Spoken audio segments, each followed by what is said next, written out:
สวัสดีครับพ่อแม่พี่น้องเดี๋ยวมื้อนี้สิพาเบิ่งการอุ่นข้าวเหนียวด้วยไมโครเวฟเด้อครับ1เฮาก็เทน้ำใส่จาน2เฮาก็นำข้าวเหนียวนี่ข้าวเหนียวที่เฮากินบ่เบิดนี่เอาออกจากถุงแล้วเฮาก็เอามาใส่กล่องอุ่นอาหารไว้เพื่อเอาไว้มาใส่จานเพื่อสิเอาเข้าไมโครเวฟเด้อพี่น้องเนี่ยมีจักถุงเฮาก็เอาออกให้เบิดใส่ในกล่องไว้บัดนี้เฮาก็เอามาใส่จานบัดนี้ใส่จานไว้ใส่จานที่เขาเทน้ำใส่ไว้นี่ตอนแรกนี่หลังจากนั้นก็ปิดฝาแล้วเขาก็เอาเข้าไมโครเวฟเลยนี่ก็คอยเอาเข้าน้ำมันสิเฟียดเอาเข้าไมโครเวฟแล้วเขาก็ปิดฝาไว้ปิดฝาไว้มันก็สิตั้งเวลาประมาณจัก5 นาทีเด้อพี่น้องประมาณ5 นาทีได้หลังจากนั้นเขาก็ปล่อยมันหมุนลุน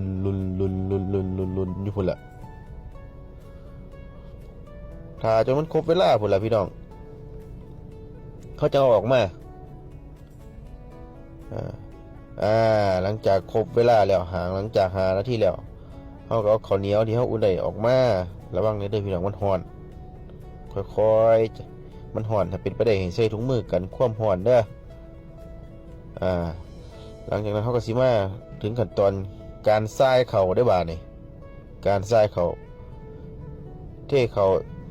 ใส่จานที่เขาเตรียมไว้นี่แหละทรายเข่าให้ไอความร้อนมันออกเบิดเนี่ยเอาใส่ทิพเข่าแล้วมันยังบ่เมียกเนี่ยเราก็สิมาทรายเข่าวิธีการทรายเข่าเนี่ยก็สิเอาสอนมาค้นไปค้นมานี่แหละให้ไอความร้อนมันออกนี่ทรายจนไอความร้อนมันออกเบิดมันยังดีครับ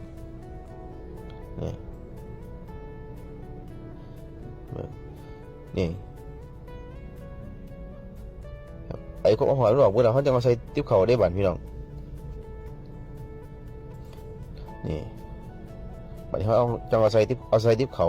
เนี่ยมาปั่นเบิ่งโอ้ยนิ่มดีครับเป็นหนึ่งใหม่ๆเลยแหละเอ้ยนิ่มครับโอเคจบแล้วพี่น้องซ้ำนี่แหละครับเรียบร้อย